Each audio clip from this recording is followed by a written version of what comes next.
Uma boa tarde, é uma alegria estarmos aqui reunidos. Como sabem, as atividades que envolvem aglomeração de pessoas na Comunhão Espírita Chico Xavier foram suspensas em razão da doença contagiosa denominada coronavírus. Então, por isso hoje, no dia 15 de março de 2020, nós estamos aqui realizando a primeira, vamos dizer assim, oportunidade de estudo em que estamos aqui reunidos para substituir a palestra pública que seria realizada neste domingo na nossa casa. Então, para dar início a essa atividade, vamos todos nós fechar os olhos, fazer uma prece, elevar o pensamento a Deus, nosso Pai, a Jesus, nosso Mestre, agradecendo a oportunidade do trabalho, agradecendo a oportunidade dessa reunião, ainda que pelos meios virtuais, que todos possamos, de nossa parte, nos sentimos honrados e possamos aqui hoje buscar, através do conhecimento, através dessas reflexões, compreender um pouco melhor, não só a respeito das leis divinas, mas sobretudo a respeito dos nossos deveres perante o Pai. Senhor Jesus, abençoe o nosso propósito e que continuemos todos juntos aqui hoje e sempre. Muito obrigado, Senhor. Que assim seja. Que assim seja. Pois bem, meus amigos, então nós hoje faremos aqui esse estudo por decisão da casa. Foram aqui convidados os nossos amigos que estão aqui ao meu redor. Vou passar a palavra a eles para se apresentarem. São todos membros da Mocidade Espírita aqui da casa. Vou passar então, pode se apresentar, por favor. Eu sou a Letícia, eu sou da Mocidade, como o Fernando disse. Eu faço parte do teatro também, da evangelização e sou palestrante também. Muito bem. Olá pessoal, me chamo Luiz Guilherme, eu faço parte do teatro também, né? Assim como a Letícia, sou palestrante da casa também. Participo do passe e a gente faz outras atividades. Que bom. Olá, eu sou o Matheus, também atuo na casa como palestrante, evangelizador da Mocidade e no teatro. Bom, eu sou o Marco Túlio, estou no grupo TES também, que é o Teatro Espírita Cemitérios do Evangelho. Atualmente também sou palestrante e passista. Que bom. E, para aqueles que não conhecem, eu sou o Fernando, trabalho aqui na coordenação ajudando o Francisco, da casa, coordenação geral. Também trabalho nos estudos da casa, trabalho como palestrante, entre outras atividades. É uma alegria estarmos aqui. O tema, meus irmãos, que nós separamos para a nossa reflexão conjunta aqui hoje é liberdade. Como o Cristo, como os ensinos do Cristo nos ajudam a compreender melhor esse atributo que Deus nos conferiu para a nossa existência não só espiritual, como também, sobretudo, física aqui. Então, o nosso tema hoje é esse. Vamos iniciar aqui da melhor maneira possível. Pedimos a todos aqui as melhores energias possíveis, sempre esses pensamentos de paz, para a gente poder aqui, pelos meios que a tecnologia nos proporciona, podermos aqui hoje oferecer de nossa parte essa reflexão que sirva a todos nós. Tá certo? Então vamos iniciar com uma pergunta que eu coloco aqui a todos, para a gente iniciar a mesma reflexão em torno da liberdade. Vocês consideram que a liberdade seja uma lei universal, ou seja, aplicável independentemente de tempo e de espaço? Ela está vamos dizer assim, em vigência? É uma manifestação divina mesmo, de caráter universal? Bom, Fernando, eu tomando a frente, eu acredito que sim. E, acima disso, a gente tem como base, dentro da doutrina espírita, né, essas informações precisas quanto à liberdade sendo uma lei universal, porque ela está presente em todo o universo. Então, a gente pode pegar como base também o Livro dos Espíritos, né? A gente vai lá no capítulo 10, na questão 843, onde a gente tem uma abrangência maior sobre o livre-arbítrio. Então Kardec ele pergunta, né, o ser humano, né, o homem, ele utiliza do livre-arbítrio, né? O livre-arbítrio ele é algo muito importante, né, para o ser humano, e os espíritos nos esclarecem que sim, porque à medida que nós pensamos e agimos, nós estamos utilizando do livre-arbítrio. As nossas escolhas determinam os nossos destinos, né? E o nosso destino determina a nossa liberdade. Então, sendo assim, uma lei natural, uma lei de Deus, a liberdade é sim um atributo do universo. Ótimo. A lei de liberdade ela é uma das leis morais, né, como o Luiz disse, que está no livro dos Espíritos. A lei de liberdade ela é uma lei universal porque todos nós temos sim direito à liberdade. Alguns em grau maior, outros em grau menor. Quanto mais evoluído a gente é, mais liberdade a gente tem, porque a gente usa dessa liberdade de uma forma certa, de uma forma com que não vai atrapalhar ninguém. E quanto menos evoluído a gente é, menos liberdade a gente tem, porque a gente não sabe usufruir dessa liberdade sem que isso atrapalhe outras pessoas, sem que isso fira as outras leis divinas. Ótimo. Realmente a lei de liberdade está entre essas leis morais que estão no Livro dos Espíritos. Só para recordar, meus irmãos, o Livro dos Espíritos é um livro que tem 3 partes, e na terceira parte nós temos uma dedicada, o Kardec organizou dessa forma, só para tratar de leis morais. Então, entre as leis morais, como a Letícia já bem disse, e o Luiz Guilherme também mencionou aqui até uma questão, nós temos aqui a menção expressa de que é como se o esforço de Kardec foi no sentido de quê? De mostrar, de tentar apresentar para nós como Deus trabalha. Então, e parece claro isso para todos nós, o quê? Que um aspecto que Deus respeita, um aspecto que Deus construiu esse universo, e uma das, vamos dizer assim, uma das regras principais que entre essas 10 que a gente menciona, está a lei de liberdade. É curioso que na lei de liberdade é onde nós temos mais questões de todas as 10 leis morais. São 47 questões em que é abordado, dentro da questão 825 até 872, que é abordado a lei de liberdade. Pois bem, mas se a liberdade então é um atributo, se a liberdade é realmente esse aspecto divino que ele nos permitiu fruir, vamos dizer assim, seria possível imaginar a possibilidade de uma liberdade em grau absoluto? Seria possível algo assim? Não, o ser humano ele ainda não consegue usufruir de uma liberdade absoluta. A liberdade verdadeira que nós conseguimos ter não é aquela liberdade que muitas pessoas acham de, por exemplo, ser livre, leve e solto, não dar satisfação para ninguém, fazer o que quiser. Essa não é a verdadeira liberdade. A liberdade verdadeira é a liberdade de quando nós conseguimos nos conectar com Deus, de quando nós conseguimos nos conectar com as leis divinas. Isso sim é liberdade verdadeira para nós. Então, por exemplo, se uma pessoa, nós achamos que nós somos livres, então nos entregamos aos vícios, por exemplo. Então nós não temos mais essa liberdade, porque a partir do momento que nós nos entregamos, nós passamos a ser escravos dos vícios. Então perdemos essa liberdade. Por exemplo, o que acontece também com o mal. Se nós achamos que somos livres e nos entregamos para o mal, por consequência não vamos mais ser livres, mas sim escravos do mal. Isso acontece também com a corrupção, com os desequilíbrios, por exemplo. Então, a partir da sua resposta, Marco Túlio, podemos entender então que seria impossível pensarmos numa liberdade sem a respectiva responsabilidade. Me parece que são até faces de uma mesma moeda.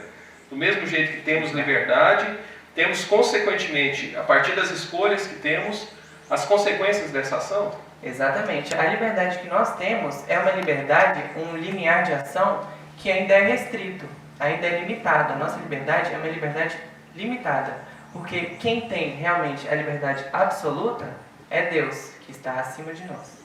Ótimo. Se a liberdade, então, nós já avançamos, então. Percebemos que liberdade é uma lei divina, percebemos que ela tem limitações, percebemos que a liberdade está conectada, está interligada de maneira necessária com a responsabilidade, mas nós sabemos também que Deus é o supremo amor. Deus é a suprema misericórdia. Isso quer dizer o quê? Que Deus, em alguma medida, ele interfere nas nossas vidas. Correto? Pois bem, se Deus interfere nas nossas vidas e se ao mesmo tempo garante a liberdade, como que isso é possível que seja conciliado? Como é que podemos pensar de uma maneira, vamos dizer assim, para a gente poder entender e poder se posicionar no mundo de uma forma que a gente saiba que temos responsabilidade, mas ao mesmo tempo, vamos dizer assim, confiemos em Deus. Como é que funciona isso? A gente pode até voltar em algumas questões do próprio Livro dos Espíritos, quando Kardec vai conversar com eles sobre a interferência mesmo dos próprios espíritos na nossa vida. E eu não vou me lembrar o número exato da questão, mas a resposta é que os espíritos interferem na nossa vida muito mais do que a gente imagina. Então, junto dessa resposta do Marco Túlio de que nós temos a nossa liberdade, mas nós precisamos agir com a responsabilidade, e nesse meio onde nós sofremos múltiplas influenciações, principalmente de espíritos mais ignorantes, que tendem a nos levar, a nos sugerir coisas que não seriam muito boas, nós temos também a influência divina que está ali nos ajudando e nos dando intuições positivas e que nos sugerem o que fazer. Eu acho que esse é a questão central dessa liberdade que nós temos com a influência divina na nossa vida. Porque em momento algum Deus vai chegar através do nosso pensamento, ou seja, o meio que ele achar melhor, e vai dizer: Fernando, vá lá e faça isso, porque eu estou pedindo, estou dizendo para você fazer. Vai ser através de uma sugestão, sempre transferindo a responsabilidade da escolha para nós. Então, eu vejo dessa maneira que Deus consegue interferir na nossa vida através dessas sugestões, mas nos deixando com a responsabilidade da escolha final. Porque me parece que na vida de todos, parece ser comum realmente que nós às vezes queremos algo, queremos nos direcionar para determinado caminho na nossa vida, seja no trabalho, seja numa questão afetiva, e parece que as circunstâncias vão nos conduzindo para um sentido quase que oposto. E eu queria aprofundar mais um pouco ainda nessa questão. Como vocês percebem então essa presença divina nas nossas vidas e ao mesmo tempo esse respeito à liberdade, com essas limitações todas que foram colocadas? Porque parece claro que a partir principalmente do que disse aqui o Marco Túlio, que há vamos dizer assim, não temos como escapar das consequências. Então, a consequência, ela é inerradável, nós não vamos conseguir escapar dela. Então, se você plantar, vamos de alguma forma colher tudo aquilo que escolhemos plantar. Então, como que vocês percebem esse gerenciamento todo, esse aspecto todo que envolve a liberdade nossa, ainda dentro dessa intervenção divina nas nossas vidas? É complexo, né, Fernando? Demais. Porque a gente sabe, muitas pessoas, né, elas têm essa crença de que as provas e as expiações são punições divinas, né? E quando são justamente o contrário, são nossas escolhas que nos colocaram nesta posição de provas e expiações. Então a gente vai criando, à medida que nós vamos nos desenvolvendo intelectualmente, moralmente, a liberdade que nós tanto buscamos, né? Então, diante dessa liberdade, desse curto espaço de liberdade que a gente tem aqui, como o Marco disse, não é absoluta, né? E a gente acredita que sim, a gente entende que Deus está presente em nossas vidas e Ele nos rege da melhor forma porque Ele é justo e bom. Então não tem como a gente dizer para as outras pessoas que diante dessas provas, dessas expiações, a gente não vai adquirir a liberdade que a gente tanto almeja. Realmente, viu, Luiz Guilherme? Eu acho que eu gosto de uma analogia que é mais ou menos assim. Não adianta a gente querer, nós que estamos aqui no Brasil, ter a vontade, a sua liberdade, falar: eu quero estar daqui 5 minutos no Japão. Isso não é possível por quê? Por conta de leis físicas que me impedem um deslocamento tão grande. Então, a nossa liberdade, ela vai estar em alguma medida, realmente, do jeito que foi colocado aqui, vai estar dentro do espectro, ou seja, dentro de uma ordenação divina, sempre. Eu quero ir para Marte agora, amanhã. Tem jeito? Não temos meio, né, de acordo com as leis divinas, com as leis cósmicas, de deslocar até Marte. Não temos como sobreviver lá. Eu quero viver no fundo do mar. É possível? Não é possível, porque precisamos do oxigênio. Então, enfim, são vários exemplos de ordem física que parece natural e que isso tem que se adequar também na nossa vida, vamos dizer assim, moral. Mas dentro, então, todo esse raciocínio, de toda essa percepção, será que também devemos nos preocupar com a liberdade até dos pensamentos? Ou se restringe uma questão só da nossa exterioridade, aquilo que a gente age, aquilo que a gente faz, aquilo que a gente fala? Será que também temos essa preocupação? Ou lá no pensamento a gente pode ser livre e fazer o que bem entender e pensar o que bem entender que está tudo certo? Pois é. Então, lá no livro Nos Domínios da Mediunidade, eu lembro que tem a seguinte frase: imaginar é criar, e toda criação tem vida e movimento, impondo responsabilidade à consciência que a cria. Então, nós imaginamos quadros mentais dos mais variados, por exemplo, os crimes, vícios, brigas. Esses quadros mentais que nós imaginamos vão criando vida e movimento e acabam por criar também uma psicosfera. Mas, Marco Túlio, o que é uma psicosfera? Uma psicosfera é uma esfera psíquica carregada com essas energias de desequilíbrio, por exemplo, e que foi criada pela própria mentalização da pessoa. Daí a importância do controle dos nossos pensamentos. Então nós temos que analisar o que nós damos para saber o que nós vamos receber. A partir do momento que nós imaginamos uma coisa, por exemplo, nós criamos uma psicosfera e começamos a trocar energias com todas as criaturas que estão pensando na mesma faixa que nós. Começamos a trocar energias com todas as pessoas que estão pensando nas coisas com os mesmos ideais que os nossos. Então, o desafio mesmo seria controlar o nosso pensamento, que a gente sabe que é muito difícil, né? Tentar manter o pensamento em uma vibração mais elevada e evitar vibrações inferiores. Esse seria o desafio mesmo. Eu lembro também de outra frase do livro Nos Domínios da Mediunidade, que é desse jeito: é da forja viva da ideia que saem as asas dos anjos e as algemas dos condenados. Mas o que será que André Luiz quis dizer pra gente? É da forja viva da ideia que saem as asas dos anjos e as algemas dos condenados? Eu interpreto que toda criação começa na mentalização. Nós imaginamos algo e a partir dessa imaginação nós vamos concretizando, seja a partir de pensamentos, de ações, de atitudes. Assim acontece também para que nos tornemos anjos. Para que nos tornemos anjos, um dia seres ricos de virtude e amor, primordialmente é necessário nós mentalizarmos e criarmos o bem.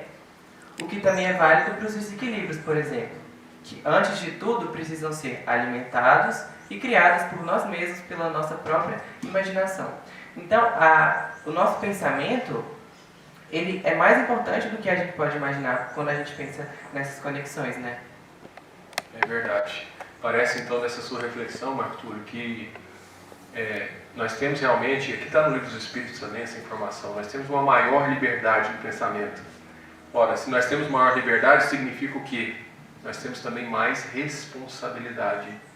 Porque a doutrina espírita nos ensina que pensamento é matéria, é força, que vai atingir as pessoas que nos cercam e vai atingir a nós mesmos. Se na época do Kardec, aí há mais de 160 anos, as pessoas ainda não tinham tanta ideia dessas forças psíquicas, hoje, em 2020, todo médico que a gente senta na frente dele, ele vai perguntar: como é que você está? Não o aspecto físico, como é que você está mentalmente? Não chega essa pergunta para todos? Você vai lá para tratar um problema físico, de gastrite, um problema físico qualquer, ele pergunta como é que está o seu estado mental, se não é isso, é sintonia, se você está com os pensamentos elevados, como é que está o seu grau de pensar. Então me parece que nos convida a uma responsabilidade muito maior e que hoje a própria ciência já reconhece isso de maneira clara e evidente. Então vamos pensar um pouquinho sobre o momento em que o Cristo falou da liberdade. Tem um trecho muito famoso que está lá no Evangelho de João, no capítulo 8, que Cristo disse: conhecereis a verdade e a verdade vos libertará. Então ele dá o resultado para nós, que a liberdade seria algo que a gente vai alcançar por meio dessa busca da verdade. Então, como vocês interpretam, qual é a visão de vocês a respeito dessa passagem, dessa fala do Cristo direta a respeito da liberdade? Olha, essa frase do Cristo é emocionante, porque nos revela o que vem à nossa frente. Então, a razão e o sentimento, eles constituem os dois polos da psique humana. Então a gente entende que o indivíduo, quando ele tem conhecimento e raciocínio, ele obviamente vai formar assim, a sua compreensão. E a partir da compreensão que ele tem, à medida do seu conhecimento, do seu desenvolvimento dos pensamentos, ele vai adquirindo a liberdade que ele tanto busca. Então o mestre ele já deixou isso para a gente, né? Através da verdade, a verdade está onde? Aonde está constituída a verdade, né? Tem aquela pergunta lá do Livro dos Espíritos, né? Aonde reside a lei de Deus? Na consciência, né? Então todo indivíduo, né, humano, vivo, hoje, ele tem na consciência a lei de Deus empregada. E à medida que ele vai se desenvolvendo moral e intelectualmente, ele descobre ali a liberdade. Então, o Cristo nos deixa essa passagem. E o Cristo foi o caminho, a verdade e a vida. Então, quem reconhece em Jesus a verdade de Deus, está obviamente adquirindo a sua liberdade. Então eu entendo que essa passagem de Cristo, quando ele diz que é na verdade, que é Deus que está acima de nós, que possui essa verdade, todo o conhecimento, e que nós estamos caminhando para este objetivo, que é nos tornarmos homens e mulheres, né, de bem, através da verdade que está em Deus, adquiriremos a liberdade logo após. Tanto que a Letícia disse no começo, a respeito do nosso progresso, de como que a gente pode, vamos dizer assim, melhorar ou criar condições melhores para a gente, quanto mais a gente é evoluído, mais a gente tem liberdade, né, Letícia? Então, como que a gente percebe essa liberdade de uma maneira, essa verdade, aliás, de uma maneira mais clara para nós, a partir desse critério que o Luiz Guilherme já disse bem, para nós, que Cristo estabelece para nós, então, um critério, ou seja, existe uma verdade. Nós temos uma pauta, nós temos uns critérios a serem observados. Como é que isso, então, se desenvolve em nós? Eu acho que para a gente compreender melhor, a gente pode tentar dividir conhecimento de liberdade. O conhecimento, ele é uma coisa mais humana. Por exemplo, muitos conhecimentos, principalmente da filosofia antiga, eles mudaram muito durante o tempo, né? Eles são conhecimentos humanos, são conhecimentos mutáveis, são conhecimentos que não são absolutos. Mas a verdade ela é justamente ao contrário. A verdade ela é absoluta e ela é imutável. E existe coisa mais absoluta e mais imutável do que as leis divinas? Eu acho que não. Eu acho que a verdade é justamente as leis divinas. São as coisas que regem o universo, são coisas que são contínuas e que não vão mudar. Ótimo. Realmente, porque como Cristo trouxe para nós um roteiro, né, ou seja, quer ser feliz? Faça como eu fiz. Né? Ele diz lá no finalzinho da sua vida física, né, antes um pouco de ser crucificado, antes ele já tinha falado, né, amai-vos uns aos outros como amais a vós próprios, né, como ameis a vós próprios. No final ele fala diferente. Ele fala para os apóstolos, lá na última ceia, amai-vos uns aos outros como eu vos amei. Ou seja, ele dá para nós esse critério. Ele oferece para nós vamos dizer assim, esse norte para que possamos nos caminhar. Né? Ainda mais no mundo atual, que parece que as pessoas estão um pouco perdidas, estão aí nessa pós-verdade, que não tem verdade absoluta, não tem critério, e parece que é algo para nos deixar exatamente perdidos. Deixa sem critério. Se você não tem critério, qualquer lugar serve, qualquer conduta serve, qualquer pensamento serve. Então eu creio que a partir do momento que Cristo oferece para nós um critério e diz mais, então conhecereis a verdade, ou seja, conhecereis tudo isso que eu estou fazendo, vamos pensar, vamos usar todas as nossas melhores energias, melhores capacidades para a gente engrandecer o eu sou. Né? Poderíamos acrescentar, né? Toda essa história do Cristo, tudo que ele passou, quer liberdade maior do que essa? Então todos nós temos a possibilidade, Jesus nos espera ansioso, bem tranquilo, bem sereno, mas nos acompanhando na nossa trajetória.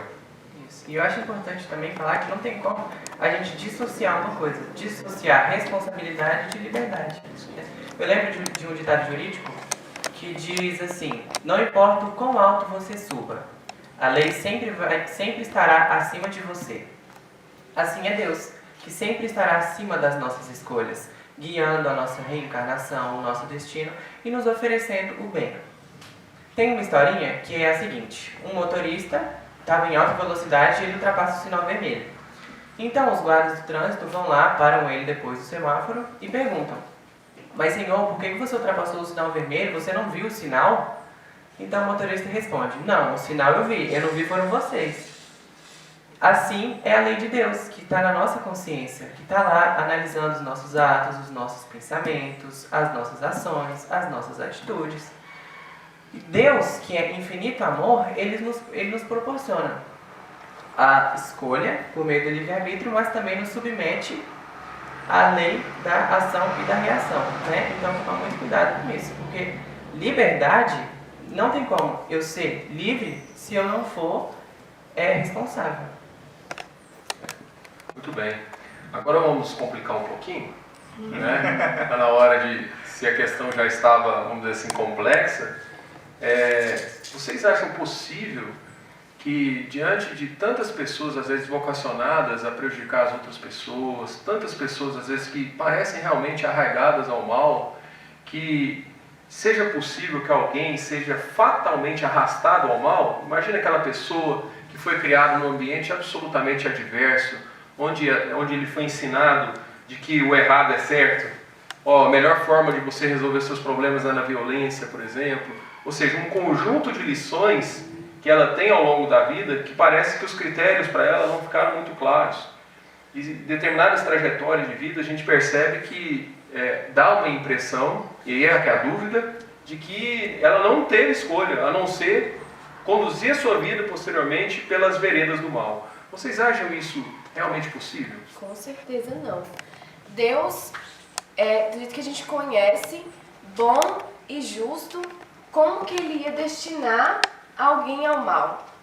Não tem como. Às vezes, as escolhas que a pessoa teve ali, para ela não se destinar ao mal, às vezes ela tinha que ter algum sacrifício que naquele momento ela não era capaz de fazer. Mas nunca a nossa única escolha vai ser o mal. A gente sempre vai ter a oportunidade de fazer o bem. Ótimo. Eu acho, inclusive, que você respondeu na sua própria pergunta, e eu vou puxar a sarra um pouquinho para a psicologia, eu vou pedir desculpa para vocês aqui da mesa. Nós nos constituímos como pessoas, vou me limitar por enquanto à psicologia, já insiro o espiritismo nessa conversa. Nós nos constituímos como pessoas, e eu falo mais da nossa personalidade, conforme as vivências que nós temos. Então, os aprendizados, desde pequeno até os últimos dias, a nossa personalidade está em constante formação e transformação, e nós somos o resultado das experiências e aprendizados que tivemos ao longo do nosso crescimento. Então, quando a pessoa está naquela casa onde ela é ensinada que a violência é o único modo de se resolver, ela vai se constituir como uma pessoa onde ela aprendeu que a violência é o único modo de se resolver as coisas. Então, não é uma fatalidade, ela não nasce destinada àquilo, mas é uma questão de aprendizado. E quando a gente joga o espiritismo nisso, a gente vê que pode ser que esse espírito não tenha sido ensinado somente nesta vida, mas que ele também já venha de um histórico de encarnações onde essa violência talvez esteja presente. E aí a gente vê nessa questão da liberdade, da verdade. Quando esse espírito se libertar dessa ignorância, quando ele aprender que a violência não é um recurso para ser utilizado para resolver as coisas, ele vai adquirir o aprendizado e vai conseguir se libertar desse estado que ele se encontra. Desculpa, Fernando. Existem duas passagens muito vivas na minha memória, assim, e nessa minha busca pela verdade, que é lá no Livro dos Espíritos, a questão 115, em que Kardec pergunta se Deus, na sua infinita bondade, ele criou alguns espíritos bons e outros ruins, né? Bons e maus. E a espiritualidade nos responde o seguinte: todos foram criados simples e ignorantes. Então, dentro dessa perspectiva, dentro disso, a gente entende que todos nós, como simples e ignorantes na criação, nos desenvolvemos ao longo do tempo, moral e intelectualmente, né? E diante das nossas escolhas, nós nos colocamos em situações difíceis, né? Pelas nossas escolhas. A gente tem um outro exemplo, que eu disse dois, é o filho pródigo. Ele se afasta da casa do pai. Ele fica distante de Deus, por escolha própria.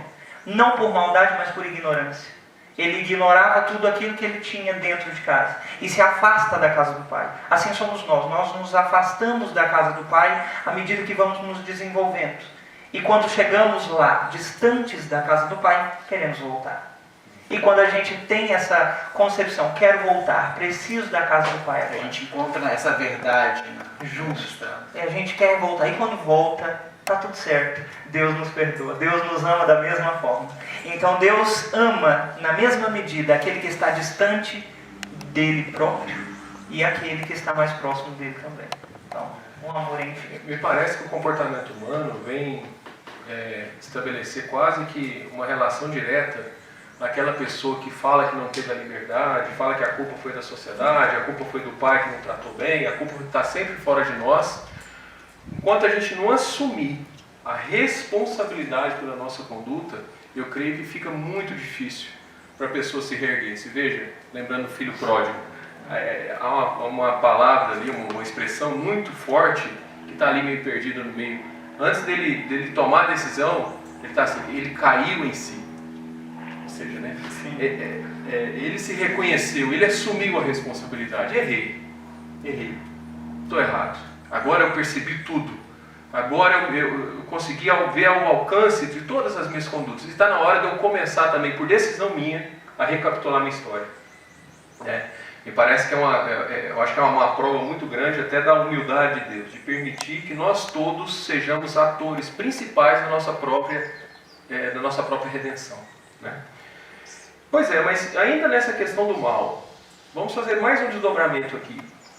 Por que Deus permite que o mal aconteça? Por que Deus permite que haja pessoas que façam mau uso da liberdade? No capítulo 135 do livro Consolador, há o seguinte questionamento para Emmanuel. Se Deus criou o bem, então quem teria criado o mal? Então Emmanuel responde que o homem, cheio de si, egoísta, prepotente, achando que é mais poderoso que Deus, se afasta de Deus e se afasta da lei divina. Esse distanciamento, afastamento entre as relações homem e lei divina é que vai gerar aí o mal. Então a gente pode pensar assim, mas se Deus não é perfeito, não é onipotente, não é onipresente, ele não tem liberdade absoluta, como nós já discutimos, ele não teria a liberdade de, por exemplo, tirar o mal da terra para deixar que o bem prevaleça? De fato, ele teria. Mas ele também respeita o nosso livre-arbítrio, respeita as nossas escolhas. Então, ele permite que as mãos que criaram o mal reconstruam, construindo assim o bem, transformando o mal no bem. Perfeito, ótimo. Realmente a providência divina é maravilhosa, né? Permite que nós mesmos recapitulamos e refaçamos todo o mal que criamos, né? Não podemos perder a oportunidade de estar cercado de jovens e não fazer uma pergunta muito importante que inquieta essa fase da vida, já inquietou todos nós, já estamos na fase adulta e certamente pode ter algum espaço no coração dos jovens aqui a respeito do quê? Como vocês, nessa fase, vamos dizer assim, de maturidade, de transição para a fase adulta, de responsabilidades maiores, ou seja, então vocês estão percebendo que a liberdade não era tanto quanto foi imaginada, que a maioria de nós imagina um grau de liberdade muito maior. Como vocês percebem, como vocês lidam com essa dificuldade do mundo, vamos dizer assim, maduro, do mundo com essas dificuldades e com as responsabilidades inerentes a uma fase adulta? Uns 3 segundos de silêncio aqui Para respirar. resolver o questionamento. Acho que esse aprendizado da liberdade, ele é um aprendizado que ele vai se dando aos poucos. Ele não é uma coisa assim que cai de uma vez, pelo menos não deveria. E